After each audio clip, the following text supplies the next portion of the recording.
youth are leading a vision for change in Detroit.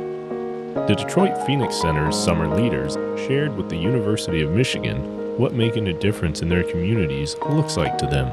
Making a difference in my community to me looks like taking the small steps and actions towards making the community a better whole, from fixing the roads and lowering housing rent to just helping the people who live there and cleaning up the streets.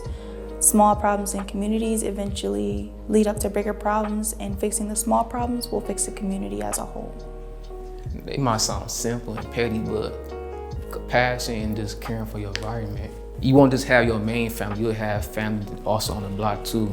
People will stop looking at each other as strangers and just having compassion for your neighborhood that you live in. And more people started doing that, it'd be more unity going in the community, more people helping out each other, and you won't just feel like you're alone, like everything is on you.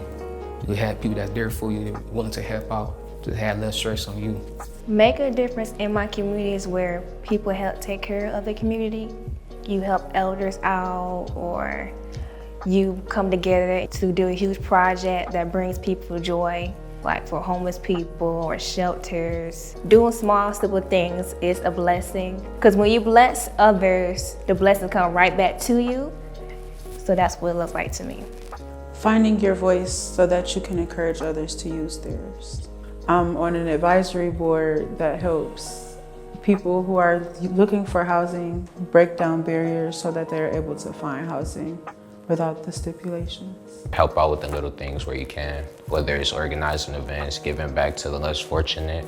It just makes the environment around you more positive. Making a difference in my community means just stepping outside of yourself and being of service to others. Pick up trash in their yard. And I believe if everyone thought this way, no one would really struggle as hard as they do.